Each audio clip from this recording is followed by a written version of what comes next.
मुझे लगता है कि थोड़ा सा सिस्टम की लापरवाही का मामला ज़्यादा है, जी। क्योंकि जो देश 97 करोड़ वोटर्स का इलेक्शन करवा सकता है शांति से, वो 23 लाख एग्जामिनर्स का एग्ज़ाम ना करवा पाए, ये तो मानने वाली बात नहीं है। Hmm. So political will has to be there, hmm. और अगर वो हो तो मुझे लगता नहीं कि चीज़ें बहुत मुश्किल हैं। हम्म। एनटीए जो बनाया गया 2017 में, I think that was a right step. Hmm. लेकिन क्योंकि अलग अलग एजेंसीज एग्ज़ाम कंडक्ट करें हम्म। तो दिक्कतें ज़्यादा हैं। हम्म। If we have a specialized agency hmm. which can look after everything, then it becomes more easy. हम्म। लेकिन एनटीए को या तो उतना सपोर्ट मिला नहीं है, या एनटीए के अंदर करप्शन होता है। मैं जानता नहीं एनटीए के अंदर क्या सिचुएशन है, बट मेरा ख्याल है कि एनटीए का स्ट्रक्चर अगर ऐसा हो जिसमें कुछ सिविल सर्वेंट्स डेप्यूटेशन पे हों, जिनमें से कुछ पुलिस के लोग भी हों, कुछ आईबी के लोग भी हों, बेशक एक या दो ही हों, और वो भारत में होने वाले किसी भी एग्ज़ाम को, जो एनटीए को दिए गए हैं अभी काफ़ी सारे एग्ज़ाम्स हैं, उन सब एग्ज़ाम्स की तैयारी उसी सीरियसनेस से करें जैसे इलेक्शंस की होती हैं, तो विश्वास टूटेगा नहीं किसी का। और ये बात सही है कि इतनी सारी फैमिलीज़ का भविष्य और विश्वास दांव पे है, तो जी। हमें केयरफुल होना चाहिए। I think this is more about carelessness on the part of the government और the NTA, hmm. And less about infrastructural hurdles. हम्म।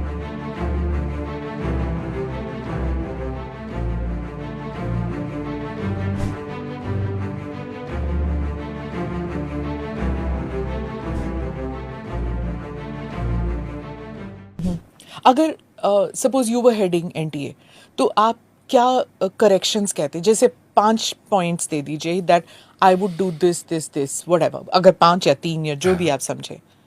देखिए, अभी जो एग्ज़ाम हुआ एनटीए का, उसमें 3 इश्यूज सामने आए हैं, कम से कम 3 इश्यूज। एक झज्जर हरियाणा में आया, जहां ये दिखता है कि एग्जामिनेशन सेंटर के लोगों ने दोनों पेपर सेट्स को बैंक से निकलवा के टाइम की प्रॉब्लम क्रिएट की, टाइम लेट हुआ, ग्रेस मार्क्स मिले। So this is one thing.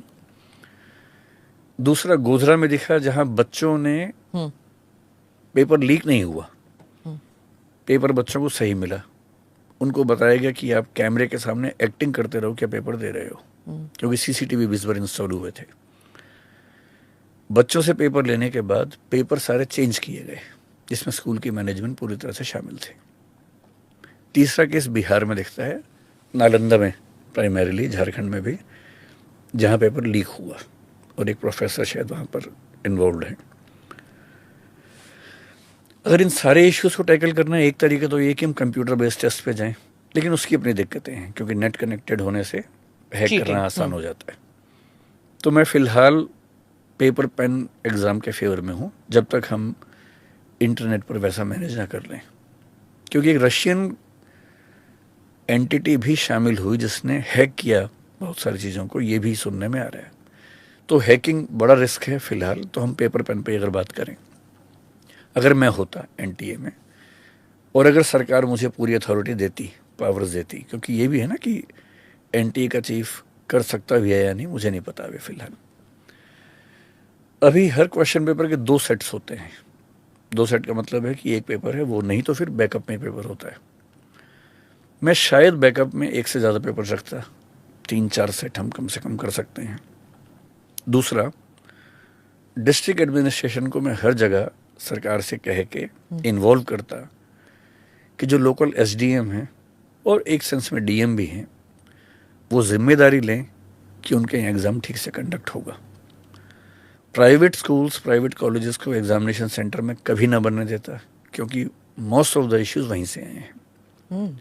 जी, ये बहुत इंटरेस्टिंग है। और यूपी की सरकार ने, अभी योगी जी की सरकार ने एक स्टेप लिया भी है, 4 स्टेप्स लिए। उनमें से एक स्टेप ये भी है कि अब कोई भी एग्ज़ाम किसी प्राइवेट स्कूल में नहीं होगा, केवल सरकारी स्कूल में हो, सरकारी कॉलेज में हो। और मान लीजिए कि बच्चे ज़्यादा हैं एग्ज़ाम देने वाले, तो जो उत्तर प्रदेश सरकार ने अभी अनाउंस किया है कि हम 2 शिफ्ट में लेंगे एग्ज़ाम।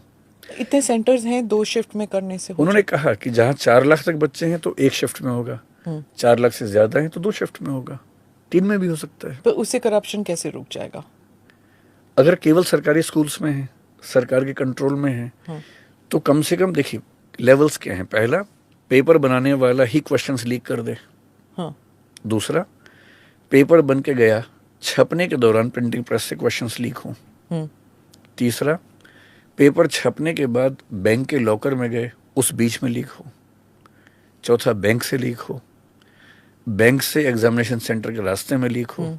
एग्जाम सेंटर पर जो आधा घंटा है 1 घंटा है उसमें लीक हो। ये 5-6 लेवल्स हैं। अगर आप इन सब के लिए सॉल्यूशंस निकालें तो बहुत मुश्किल काम नहीं है, निकल सकते हैं। जैसे अगर हम विस्तार में बात करना चाह रहे जी हैं, जी मान बिल्कुल। लीजिए, हाँ, लेट अस अज्यूम कि बायोलॉजी का पेपर है और उसमें 100 क्वेश्चंस आने हैं, 10 चैप्टर्स हैं। हम 10 पेपर सेटर से ये कहें कि आपको इस यूनिट से 10 क्वेश्चंस बनाने हैं। हम हर यूनिट के क्वेश्चंस तय कर दें कि 10-10 क्वेश्चन हर यूनिट से आएंगे। हम हर यूनिट पे 10 के बदले 100 क्वेश्चंस बनवाएं। डिफिकल्टी लेवल तय हो, जो 4 या 5 लेवल्स हो सकते हैं। Very difficult, difficult, average, easy, very easy. फिर हमारे अपने सिस्टम में, जैसे एनटीए में बायोलॉजी का डिपार्टमेंट एक हो, उन सारे क्वेश्चंस को मिक्स करके उससे 10 सेट बनाने हैं, ये काम वो करें। Even the examiner should not know, even the paper setter should not know which questions will be there in the question paper. Okay. 10 set बन गए। उन 10 में से हमने 5 सेट प्रिंट करवाए, ये नेक्स्ट लेवल पर डिसाइड होना चाहिए। ठीक। अब 5 सेट जो प्रिंट हुए, 5 हर सेंटर पे जाएंगे, अलग अलग बैंकों में जाएंगे। अभी भी ऐसा होता है, एसबीआई और कैनरा में जाता है। तो हर जिले में 5 अलग अलग बैंक में अलग अलग सेट के पेपर्स होने चाहिए। ये जो भेजने का प्रोसेस है, इसमें क्यों नहीं हम सेंट्रल एजेंसीज को इन्वॉल्व कर सकते? अभी कैसे होते हैं? अभी थोड़ा सा रैंडम है, जहाँ तक मैं जानता हूँ। I am not very sure about it. हाँ, सीआईएसएफ जैसी एजेंसी को ये काम क्यों नहीं दे सकते हम? हाँ, देना चाहिए। shouldn't be difficult। हाँ, अगर जब एसबीआई इन्वॉल्व हो सकता है, इलेक्टोरल रोल्स जा सकते थे पहले, तो ये भी जा सकते हैं। जब बैंक इन्वॉल्व है तो ये भी हो सकते हैं। अभी क्या है कि प्राइवेट सेंटर जानबूझ के शहर से बहुत दूर बनाए जाते हैं ताकि चीटिंग हो सके। आप प्राइवेट सेंटर्स खत्म कर दीजिए। मान लीजिए 23 लाख बच्चे हैं, देश भर में हैं। केवल उत्तर प्रदेश में अगर देखें तो वो एकदम कंफर्टेबल है कि 8 लाख बच्चों का एग्जाम हम दिन में 2 बार में करवा सकते हैं। हम ऐसा क्यों नहीं कर सकते कि एक संडे के दिन 3 शिफ्ट में देश भर में एग्जाम चल रहा है, 3 पेपर्स हैं, और उन 3 पेपर्स में स्किलिंग हम कर सकते हैं आराम से। एक पक्ष इसमें यह भी है कि ऐसा एक्ट होना चाहिए कि हम पनिशमेंट दे सकें, क्योंकि जो लोग इसमें एक्यूज हैं वो कई साल से ये काम कर रहे हैं। जैसे नालंदा में जो घटना घटी, कोई मिस्टर मुखिया है, वो 2017 में भी इन्वॉल्व थे एक पेपर लीक में। ऐसे कई इंसिडेंट्स हैं। तो जो लोग ये काम कर रहे हैं वो कई साल से कर रहे हैं, और ये एक्सपर्ट हैं। लोगों को पता था, इसीलिए हाँ। उन्हीं कोचिंग सेंटर्स में जाते हैं। हाँ। उन्हीं स्कूल्स में, जैसे गोदरा वाला जो जी। किस्सा आपने बताया, वो सारे बच्चे वहां पर दे वांट एडमिशन, उसी स्कूल में चाहिए। एडमिशन उसी में- नहीं, इतना ही नहीं, दूसरे स्टेट्स के बच्चे वहाँ स्टेट्स पर के आए हैं। बच्चे, हाँ, Yes. क्यों ऐसे हो रहा है? तो जब पता था, the corruption went on for so long silently, तो कितने सारे कल्पेबल लोग हैं इसमें। Yes. हाँ, सो इट्स वेरी डिसहार्टनिंग कि अब निकला है, Yeah. पर ये काफी साल से चल रहा था। इस पैमाने पे शायद ना रहा हो, लेकिन चल तो रही है। अगर आप लिस्ट देखें पिछले 10 साल में, हाँ, हर स्टेट में ऐसा हुआ है। इवन तमिलनाडु में हुआ है, महाराष्ट्र में हुआ है, तमिलनाडु में, मध्य प्रदेश में हाँ। हुआ है, उत्तर प्रदेश में कितनी बार हुआ है। कांस्टेबल का एग्जाम उत्तर प्रदेश में हुआ, उत्तर प्रदेश पीसीएस का हुआ, राजस्थान में रीट का एग्जाम हुआ, कांस्टेबल का एग्जाम हुआ। कितने एग्जाम्स लीक अच्छा, हुए हैं। इंटरनेशनली कैसे होता है? जैसे एसएटी के एग्जाम्स लेते हैं लोग, तो वहां पे तो इट्स डन। जहाँ तक मैं जानता हूँ एसएटी का एग्ज़ाम ऑनलाइन होता है, और उनके सिस्टम्स हमसे बहुत स्ट्रांग है, but I am not sure about it, क्योंकि मैंने स्टडी किया नहीं उस चीज़ और ये जो यूपीएससी के एग्जाम्स होते हैं, यूपीएससी अभी तक काफ़ी अच्छा इंस्टीट्यूशन है इस मामले में। हाँ, उसका एक रीज़न ये है कि पूरे देश भर में एग्जामिनीज काफ़ी कम होते हैं इसमें। जैसे यूपीएससी का फॉर्म भरने वाले लोग 12 लाख के आसपास होते हैं हर साल, आईएएस की बात अगर मैं करूँ, पर एग्ज़ाम देने वाले 5 लाख के आसपास होते हैं। सो हैंडलिंग 12 लाख कैंडिडेट्स और 5 lakh candidates in the country हाँ, इज नॉट दैट टफ।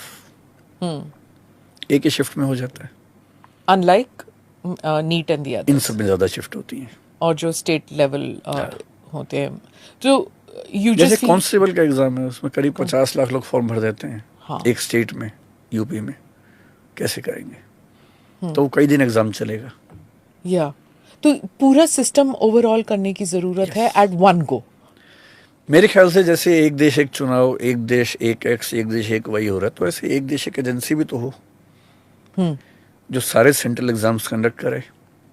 मेरा अपना ख्याल है कि एनटीए हो या यूपीएससी हो, एक ऐसी बॉडी हो जो एपेक्स बॉडी हो एग्जाम्स के मामले में, उसके अंडर बाकी सब बॉडीज हो। हाँ, इन सब का इंटेलिजेंस सिस्टम, पुलिस सिस्टम वो सेंट्रलाइज हो तो चीज़ें बेहतर होंगी। आप कह रहे हैं सेंट्रलाइज होना चाहिए, बट स्टेट्स इसको रेजिस्ट भी करेंगी। तो स्टेट के अपने एग्जाम से मत कीजिए, उनकी चॉइस हो। If they want will do that. पर अगर एग्जाम सेंट्रल है जैसे नीट है, हाँ, तो होगा, हर राज्य में होगा। तो इसमें तमिलनाडु की क्या ऑब्जेक्शन है? पहले क्या था, तमिलनाडु में बहुत लंबी हिस्ट्री है। हाँ, जब एमजी रामचंद्रन थे उसी समय से ये डिबेट चल रही थी कि हम एग्जाम्स कैसे लें। हाँ, तो वहाँ के एग्जाम्स में एक एग्ज़ाम वहाँ का लोकल एग्ज़ाम था जो कई साल चला। जयललिता जी ने उसको कैंसिल किया, बहुत डिस्प्यूट्स हुई। नीट आने के बाद से हुआ ये कि अब सेंट्रलाइज एग्ज़ाम होने से कुछ स्टेट्स को लगता है कि उनके अपने बच्चों का सिलेक्शन रेशो कम हो गया है। तो जो इनिशियल हिच थी तमिलनाडु को या और राज्य को, वो यही थी। केरल की तरफ से भी ऑब्जेक्शन रही थी इस मामले में। May be because the number of admissions they used to have has reduced, maybe that can be a reason। हाँ, क्योंकि नीट का एग्जाम कई भाषाओं में होता है, तमिल में भी होता है, मलयालम में भी होता है, तो भाषा की दिक्कत तो नहीं होनी चाहिए। पर एक स्टेट का अपना एग्जाम हो, स्टेट के लोग एग्जाम दें, उसमें थोड़ी आसानी होती है। लेकिन मेरे ख्याल से बेसिक प्रॉब्लम यही थी कि जो अपना कंट्रोल है, मैनेजमेंट है, वो हाथ से निकल जाता है। और फेडरल सिस्टम में बहुत स्वाभाविक सी बात है कि राज्यों को लगता है कि सेंटर की पावर्स कम होनी चाहिए। और ये अब राजनीतिक बैटल बन गया है। राजनीतिक भी है। लेकिन कोई राज्य नहीं बचा हुआ है, हर राज्य के एग्जाम पेपर लीक हुए हैं, कोई भी नहीं बचा हुआ है। इसलिए इसको मैं भूल के भी बीजेपी वर्सेस कांग्रेस मानने को तैयार नहीं हूँ। राजस्थान में तो कांग्रेस की सरकार रही इतने साल तक, कितने पेपर लीक हुए वहां पर। झारखंड में कांग्रेस, मतलब जो नॉन बीजेपी सरकार थी, वहां पेपर लीक हुए। देखिए, जो नसीब का मामला है, मेरे ख्याल से आपकी उम्र में नसीब को नहीं मानना चाहिए। दुनिया में किसी को नहीं पता कि नसीब है या नहीं, और है तो कितना है। सब तुक्का लगा रहे हैं, मैं भी तुक्का लगा रहा हूं। ठीक, जो हार जाता है ना, उसको तसल्ली देना बहुत जरूरी है, वरना वो जी नहीं पाएगा। और पराजित व्यक्ति को तसल्ली देने के लिए सबसे अच्छा शब्द है नसीब, भाग्य, नियति। बहुत जरूरी है। और इसलिए एक उम्र के बाद गीता का सार पढ़ना बहुत जरूरी है। समझना पड़ता है कि सब कुछ हमारे हाथ में नहीं होता है, सच में नहीं होता है। पर इसका मतलब ये भी नहीं है कि सब कुछ किसी और के हाथ में होता है। अगर ऐसा होता तो बिना मेहनत करने वाले आईएएस बन जाते या कुछ भी बन जाते। ये हो सकता है कि आईएएस बनने के एग्जाम में 10 ने मेहनत की, उनमें से 8 का हुआ, 2 का नहीं हुआ। पर यह नहीं हो सकता कि एक आदमी ने मेहनत नहीं की तो उसका आईएएस हो गया। बिना मेहनत के तो नसीब भी नहीं मिलने वाला है। इसलिए ये मान लीजिए कि कुछ ना कुछ चीजें हमारे कंट्रोल में नहीं है, लेकिन जितना कंट्रोल में है उस पर पूरी ताकत लगाएंगे, पूरा डिसिप्लिन रखेंगे, तो हम अपनी किस्मत सबसे अच्छी लिख पाएंगे। सबसे अच्छी मतलब बाकियों से नहीं, मेरी जितनी अच्छी हो सकती है उतनी अच्छी लिख पाएंगे। और इसलिए अगर आपको लगे कि मैं नहीं कर पाऊंगी कोई काम, तो उसको गिव अप ही कहते हैं। लेट गो का मतलब तब होता है जब आप मन भर चुका है, अब उसकी जरूरत महसूस नहीं हो रही। जैसे आईएएस बनने की कोशिश कर रहे हैं, नहीं बन पाए, तैयारी छोड़ दी, गिव अप है। बन गए, नौकरी की, मजा नहीं आया, छोड़ दिया, ये लेट गो है। लेट गो करने के लिए पहले हासिल करना पड़ता है, या हासिल होने से पहले उस मनोभूमि पर पहुंचना पड़ता है जहां हासिल होने का सुख आपने महसूस कर लिया और उसमें मजा नहीं आया, ठीक ही है, औसत है, तब छोड़ दिया। इसलिए आपकी उम्र को शोभा नहीं देता कि हम नसीब की बात करें, ये शोभा देता है मेरी उम्र को। तो 30-40 के बाद नसीब, भाग्य, नियति चलेगा। फिलहाल कर्म पे भरोसा कीजिए, मेहनत, डिसिप्लिन, और मोटिवेशन से ज्यादा महत्वपूर्ण है डिसिप्लिन, ध्यान रखिएगा। मोटिवेशन का ग्राफ ऐसा होता है, फिर ऐसे नीचे आता है धीरे धीरे। डिसिप्लिन ऐसे रहता है, और डिसिप्लिन वाला व्यक्ति हमेशा मोटिवेशन वाले व्यक्ति से ज्यादा सफल होगा, ये मान के चलिए। सबसे अच्छा क्या है? Motivation with discipline. तो कोशिश कीजिए कि नसीब पे ना छोड़िए, अपने भरोसे कीजिए। All the best. मैं दावे से कह रहा हूं कि जिन घरों में बच्चे और माँ बाप ठीक से बात कर लेते हैं वहां सुसाइड नहीं होते। जिस बच्चे के साथ दो बढ़िया दोस्त हैं वहां सुसाइड कभी नहीं होगा। एक वीडियो कोरोना में बहुत पॉपुलर हुआ था, आपने भी देखा होगा व्हाट्सएप पे। मैं चाहता हूं कि कभी ऐसा मेरे परिवार में हो, हालांकि चांस कम लग रहा है मुझे। क्या वीडियो है? एक सिख फैमिली है, पिता बीमार है, बिस्तर पे लेटा हुआ हॉस्पिटल में।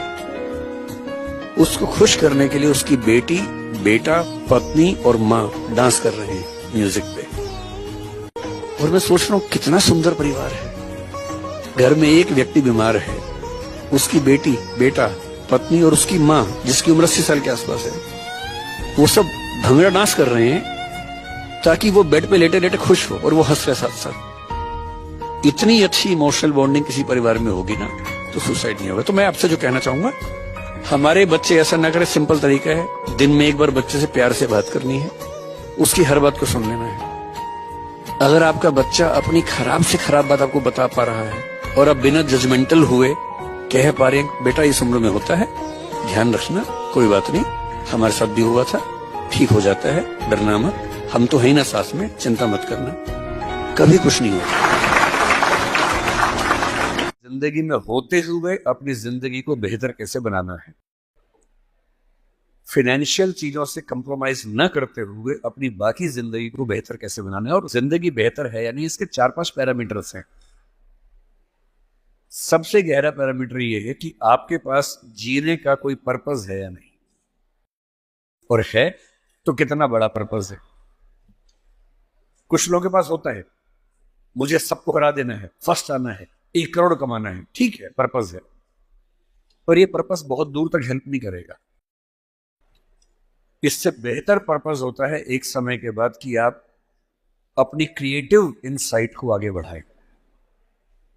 मैं ऐसे कई सीएस को जानता हूं जो सीए हैं पर उनको लगा कि मेरी जिंदगी इतनी सीमित नहीं है, मुझे कुछ और करना चाहिए। तो उनमें से एक शेखर कपूर बन गया, उसने मिस्टर इंडिया फिल्म बनाई, बैंडिट क्वीन बनाई, कितना कमाल किया, एलिजाबेथ फिल्म बॉलीवुड में बनाई, वो चार्टर्ड अकाउंटेंट है। और उसको एक दिन समझ में आ गया कि मेरा सीए वाले काम से ना जिंदगी कमाल की नहीं हो पाएगी, ठीक है मैं कुछ कुछ कर लूंगा लेकिन वैसे नहीं हो पाएगी जैसे मैं चाहता हूं। और बहुत सारे सीए हैं। एक सीए को लगा कि मुझे देश को भी सुधारना चाहिए, वो सुरेश प्रभु बन गया, रेल मंत्री बन गया। एक और सीए को लगा कि मुझे एक नई पॉलिटिकल पार्टी में ईमानदारी का संदेश लेके जाना चाहिए, वो राघव चड्ढा बन गया। इतने सारे सीएस हैं, कोई पॉलिटिक्स में आ गया, कोई उद्यम में चला गया। एक सीए बाहर से पढ़ के आया, उसको लगा मुझे तो मीडिया की दुनिया को रेगुलेट करना है, अच्छा बनाना है। उसने एक मैगजीन शुरू की, इंडिया टुडे, और धीरे धीरे वो आज तक का मालिक बन गया। अरुण पुरी, वो भी सीए है। क्यों सीए होके ये मान लेना है कि मेरी जिंदगी इतनी ही है। एक यंग सीए सिद्धांत चतुर्वेदी फिल्मों में इतना सुंदर एक्टर बन के आ गया है, अभी वो गली बॉयज में आया, शानदार एक्टिंग करता है। एक सीए को लगा कि मुझे केवल अकाउंटिंग नहीं करनी है, मुझे तो कुछ बड़ा काम करना, स्टार्टअप करना है, वो मोतीलाल ओसवाल बन गया। इतने बड़े बड़े सीए, कुमार मंगलम बिरला एक सीए है और सीए से पूरा साम्राज्य खड़ा कर दिया। एक सीए को लगा ये सब छोटा है, मुझे देश के लिए काम करना है, देश के लिए मर मिटना है, और आज से 2 महीने पहले उसने देश के लिए अपनी जिंदगी बलिदान कर दी। कर्नल मनप्रीत सिंह जो कि सीए थे, वो भी चार्टर्ड अकाउंटेंट था। मेरी पहली आपसे गुजारिश ये है कि सीए बनने के बाद अपनी क्रिएटिव इंस्टिंक्ट को मरने मत दीजिए। कुछ क्रिएटिव, कुछ भी हो, वो क्रिएटिव हो सकता है कि आपको पेंटिंग करना पसंद हो, आपको पोएट्री पसंद हो, आपको फिल्म बनाना पसंद हो, फिल्म देखना पसंद हो, कुछ ऐसा। क्योंकि जो क्रिएटिव नहीं है, कई थिंकर्स कहते हैं कि जानवरों के पास जो 5 सेंसेस होती हैं, मतलब सबके पास नहीं लेकिन जैसे गधे के पास है, गाय के पास है, भैंस के पास है, 5 सेंसेस हैं, हमारे पास 5 सेंसेस हैं। तो वो कौन सी चीज है जो मनुष्य को उनसे अलग करती है? तो वो क्रिएटिव सेंस है। और जिसने अपनी क्रिएटिविटी को ही मार दिया, फिर वो तो एक मशीन है, फिर काहे का इंसान है। इसलिए मेरी पहली गुजारिश आप सबसे ये है कि सीए होते हुए कुछ ऐसा क्रिएटिव शौक पाल लीजिए कि दिन में 1 घंटा मस्ती से गुजार सकें उसमें। वो कुछ भी हो, फिल्म देखने से लेकर कविता लिखने तक, पेंटिंग करने तक, कुछ भी हो। गाना हो, गाना सीखिए, सिंगिंग सीखिए, इस उम्र में सीखिए, तबला बजाना सीखिए, हारमोनियम सीखिए, गिटार सीखिए। कुछ ऐसा जो करते हुए डूब जाने का मन करे। बस कुआं खोदना मत सीखना, उसमें डूब गए तो मुश्किल हो जाएगा। बाकी कुछ भी जिसमें आपको मजा आता हो सीखिए। दूसरा, एक ऐसा पर्पस जीवन में रखा, बेशक इतना सा पर्पस हो, जैसे आपके लिए सबसे आसान क्या है? अपने आसपास 2 4 5 लोगों को सिर्फ इतना समझा दीजिए कि फाइनेंशियल विजडम जीवन में कैसे काम करती है, अपने पैसे का इस्तेमाल कैसे करना है, पैसा कमा के कैसे सेव करना है, कैसे इन्वेस्ट करना है, क्योंकि उस मामले में आपका मुकाबला कोई कर नहीं पाएगा।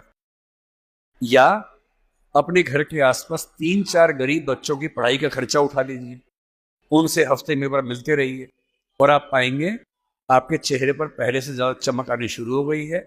और आपको कंपटीशन, परेशानी, वो जो नफरत का माहौल दिन भर होता है, इसको हरा दूं, उसको हरा दूं, इस सब से मुक्ति मिलने लगी है। और आप अंदर से एक बेहतर इंसान बनने के प्रोसेस में आ रहे हैं। तीसरी बात,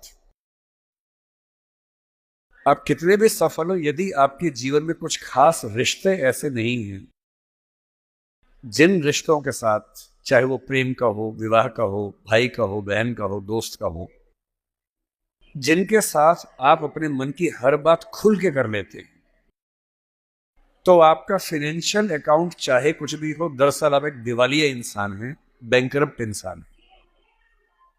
आपके अकाउंट में कितने जीरो हैं वो काम नहीं आएगा, आपकी जिंदगी का जीरो बहुत बड़ा है। इंसान को इंसान बने रहने के लिए कम से कम 2-3 ऐसे रिश्ते चाहिए होते हैं जहां वो पूरी तरह से सहज होकर रह सके, जहां उसको पर्दा न लगाना पड़े। हम सब दिन भर पर्दे लगाते रहते हैं, खुद को ढकने में लगे रहते हैं। जब भी किसी से बात करते हैं, खुद को छिपाते ज्यादा हैं, सामने कम लाते हैं, क्योंकि समाज का उसूल ऐसा होता है। कोई तो ऐसी जगह हो, कोई तो ऐसा इंसान हो जहां आपको पर्दे की जरूरत ना हो, आप खुल के अपने मन की बात, हर बात कह सके। इसलिए मैं अपने जो काउंटर पार्ट्स हैं, चाहे वो सिविल सर्वेंट्स हो, चाहे आप सीए हैं, मैं अक्सर कहता हूं कि जिंदगी की बैलेंस शीट में पैसे के साथ साथ creativity, emotional satisfaction, personal space. Personal space का मतलब ये होता है कि आपका जीवन बहुत सारे लोगों का है, आपके परिवार का है, आपकी कंपनी का है, आपके क्लाइंट का है, सबका है। और अक्सर आप देखेंगे कि आपका जीवन सिर्फ आपका नहीं है, बाकी सबका है। दिन भर ऑफिस में रहे, 24 घंटे मिलते हैं, 8 सोने में गुजर गए, 1-2 घंटे तैयार व्यार होने में चले गए 10। आपकी जॉब कम से कम 8-10 घंटे कम से कम लेती होगी, सीए की जॉब तो बड़ी मुश्किल है, 20 घंटे हो गए। घर पहुंचे, परिवार ने कहा कि हमारा टाइम, पति या पत्नी ने कहा मेरा टाइम, बच्चों ने कहा मेरा टाइम, उनको दिया, सब हो गया, अपने लिए कुछ नहीं बचा। और इसी जद्दोजहद पर एक शायर ने, कृष्ण बिहारी नूर ने, कितनी सुंदर बात लिखी, वो सुन के हिल जाएंगे आप। लगता है कि हम सबकी जिंदगी का स्कैन, एक्सरे निकाल दिया हो। उसने कहा, इतने हिस्सों में बट गया हूं मैं, कंपनी, क्लाइंट, परिवार, बच्चे, स्कूल, ये सारा ठिकाना, इतने हिस्सों में बट गया हूं मैं, मेरे हिस्से में कुछ बचा ही नहीं। जिंदगी से बड़ी सजा ही नहीं, और जुर्म है क्या पता ही नहीं। तो जब जिंदगी के अपने हिस्से आप बांट रहे हो सबके लिए, हो सके, मैं तो करता हूं रोज, हो सके तो रोज कम से कम आधा या 1 घंटा सिर्फ अपने लिए रखना है, जिसको मी टाइम कहते हैं आजकल।